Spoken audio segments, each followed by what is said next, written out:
15 കോടിക്ക് കുതിര, 23 കോടിക്ക് പോത്ത്. കേൾക്കുമ്പോൾ വിശ്വസിക്കാൻ പ്രയാസമുണ്ടാകും. എന്നാൽ ഇന്ത്യയിലെ ഏറ്റവും വില കൂടിയ കന്നുകാലി മേളയായ പുഷ്കർ മേളയിലെ ഈ കൗതുകങ്ങൾ വിശ്വസിച്ചേ മതിയാകൂ. രാജസ്ഥാനിലെ പ്രധാന ആഘോഷങ്ങളിലൊന്നാണ് പുഷ്കർ മേള. 23 കോടിയിലേറെ വില വരുന്ന പോത്ത് ചത്തത് ഏറെ വിവാദമായിരുന്നു.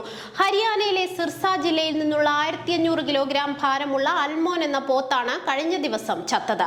വലിയ വിലയുള്ള പോത്തായിരുന്നതിനാൽ പ്രത്യേക സജ്ജീകരണങ്ങളോടെയാണ് മേളയ്ക്ക് എത്തിച്ചത്. പോത്തിന്റെ ആരോഗ്യനില മോശമായതറിഞ്ഞ് വെറ്ററിനറി വിദഗ്ധരടക്കം സംഭവ സ്ഥലത്ത് എത്തിയിരുന്നു. ഡോക്ടർമാർ പരമാവധി ശ്രമിച്ചെങ്കിലും അമിത ഭാരമുള്ള പോത്തിനെ എഴുന്നേൽപ്പിക്കാൻ കഴിയാതെ വരികയായിരുന്നു. പോത്തിന്റെ ആരോഗ്യം പെട്ടെന്ന് മോശമായെന്നാണ് അധികൃതർ വിശദമാക്കുന്നത്.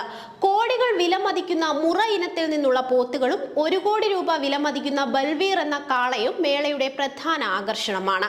മേളയിലെ താരങ്ങളാകുകയാണ് യുവരാജും ബൽവീറും. യുവരാജ് മുറ ഇനത്തിൽപ്പെട്ട പോത്താണ്. 800 കിലോ ഭാരമുള്ള യുവരാജിന് 35 ലക്ഷം രൂപയോളമാണ് വില.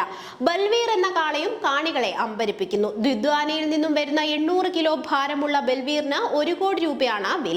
മാസം 50,000 രൂപയാണ് ബൽവീറിന്റെ ഭക്ഷണത്തിനായി ചിലവഴിക്കുന്നത്. ഇക്കുറി കാണികളുടെ മനസ്സിളക്കിയ കൂട്ടത്തിൽ ഒരു 2.5 വയസ്സുള്ള കുതിരയുമുണ്ട്. വിലയോ 15 കോടി. ചണ്ഡിഗഡിൽ നിന്നുള്ള ഗാരി ഗില്ലിന്റെ ഉടമസ്ഥതയിലുള്ള കുതിരയാണ് ഷഹബാസ്. 2.5 വയസ്സുള്ള കുതിരയായ ഷഹബാസ് ഒന്നിലധികം ഷോകളിൽ വിജയിച്ചിട്ടുമുണ്ട്. 9 കോടി രൂപ വരെ ഓഫറുകൾ ലഭിച്ചതായി ഗാരി ഗിൽ പറയുന്നു. കുതിരയുടെ പ്രജനന ചിലവ് മാത്രം 2 ലക്ഷം രൂപയാണ്. വിലയേറിയ മാർവാരി ഇനത്തെ കാണാൻ സന്ദർശകർ ക്യൂവിലാണ്.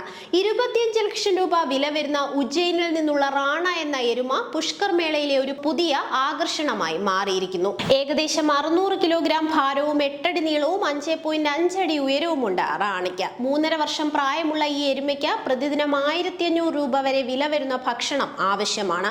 ഭക്ഷണത്തിൽ പയർ, മാവ്, മുട്ട, എണ്ണ, പാൽ, നെയ്യ്, കരൾ ടോണിക് എന്നിവ ഉൾപ്പെടുന്നു. ഒക്ടോബർ 23 ആരംഭിച്ച മേള നവംബർ 7 അവസാനിക്കുന്നത്.